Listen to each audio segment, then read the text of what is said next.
Poverty consciousness basically क्या है? It is the programming of your neurons, जिसके अंदर आप नोइंगली अननोइंगली कुछ ऐसी कोडिंग्स कर देते हैं जिससे आपके पास हमेशा वो सिचुएशन अट्रैक्ट होती है जहां या तो आप लॉसेस करते हैं या फिर लिमिटेशंस में स्केर्सिटी में रहते हैं। हर बार आपको ऐसा लगता है ये क्या बर्डन आ गया, इलेक्ट्रिसिटी का बिल देखकर, घर का रेंट जब देने की बारी आती है, इंस्टॉलमेंट्स देने की बारी आती है, या इवन आप रोजमर्रा में कोई खर्चे ही कर रहे हैं। जब भी आप इस तरीके के कोई भी खर्चे करते हैं, you are not happy with that. Happy नहीं पहले से रहते हैं, ये भी करना पड़ेगा। That means you are living on poverty consciousness, want everything discounted.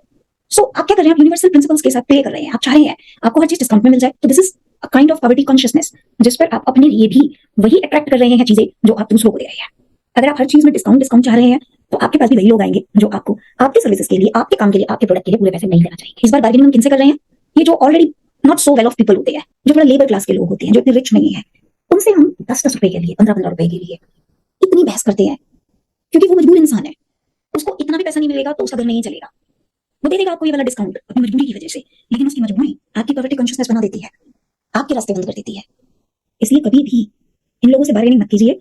जो इंसान मेहनत कर रहा है उसको उसकी मेहनत का जरूर दीजिए। ये सोचिए कि अगर उस इंसान ने आपके लिए ये काम ना किया होता तो क्या आप खुद कर सकते थे?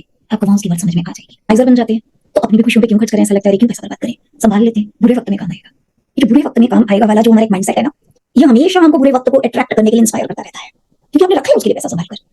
आप खुशियों पे लगाएंगे तो भगवान कहेगा लो और लो, खुशियां मना जाओ। आप बोलेंगे नहीं मैंने संभाल के रखा है, बुरे वक्त में लगाऊंगा, तो भगवान बोलेंगे ठीक है फिर बुरा वक्त भेज देता हूं। That is mindset. इसे चेंज करने की जरूरत है। अब खुशियों पे लगाने का मतलब ये नहीं है कि सब उड़ाई डालो, वो भी नहीं होना चाहिए। There should be a balance, लेकिन अपनी खुशियों पर भी खर्च करना सीखो। दुनिया में आए हो तो जीने के लिए आए हो, सिर्फ पैसा कमाने के लिए, जोड़ने के लिए, इकट्ठा करने के लिए नहीं आए हो। Understand this. इससे आपकी कॉन्शियसनेस में शिफ्ट आएगा। फिर है लिविंग इन कंप्लेनिंग मोड। जितना भी मिल जाए हमेशा उसमें से क्या नहीं मिला ये ढूंढ लेते हैं, इसको कहते हैं कंप्लेनिंग मोड। हमेशा कंप्लेंट करना कि आपने मुझे ये तो दिया नहीं, मैंने तो ये मांगा था, जो मिला उसके लिए थैंकफुल नहीं होते, ग्रेटिट्यूड नहीं देते कि थैंक यू आपने मुझे ये दिया, अगर ये भी नहीं मिलता तो फिर मेरी जिंदगी कैसी होती। तो ये पॉवर्टी कॉन्शियसनेस ही है आपकी जब आप इस मोड में रहते हैं। जब आप लिविंग मोड में रहते हैं अपने रास्ते बंद कर देते हैं आप। यूनिवर्स भी सोचता है मैं कुछ ही कर लूं इसके लिए, तो इंसान कभी खुश होता ही नहीं है, तो उसको देने का फायदा क्या है? पर जब आप थैंकफुल होते हैं, हम भी अगर किसी के लिए कुछ थोड़ा सा भी काम करें और सामने से पलट कर बंदा हमको बोले थैंक यू आपने मेरे लिए ये किया, तो हमें खुशी मिलती है ना, हम नेक्स्ट टाइम उसके लिए और करना चाहते हैं। पर अगर हम किसी के लिए कितना ही कर ले फिर भी वो इंसान कंप्लेंट ही करता रहे तुमने ये नहीं किया, तुमने वो नहीं किया, तो हमें लगता है छोड़ो ये भी मत करो इसके लिए। आपको यूनिवर्स पर ट्रस्ट नहीं है कि यूनिवर्स आपकी जरूरत के लिए आपको पैसा भेजेगा। सोच कर देखिए हमारे पास जितना पैसा है, क्या इससे हम अपनी सारी जिंदगी चला सकते हैं? क्या कल हमने देखा है किसी ने भी? नहीं। हम यूनिवर्स के भरोसे ही चलते हैं। जिसने आज दिया है वो कल भी देगा, जिसने जिंदगी दी है वो जिंदगी को चलाना भी सिखाएगा। आप बस तैयार रहिए, ट्रस्ट कीजिए यूनिवर्स पर। जब आप ट्रस्ट नहीं करते आप अपने आप को सेपरेट कर लेते हैं, और सेपरेट करने की वजह से आप अकेले हो जाते हैं। अकेले होते हैं तो आप उस पॉवर्टी कॉन्शियसनेस में ट्रैप हो जाते हैं। जब हम ऐसा करते हैं, अपने आप को डिजर्विंग ही नहीं मानते, तो लक्ष्मी जी भी हमारे पास नहीं आती। वो कहती है पहले ट्रस्ट तो करो, दैट यू डिजर्व इट।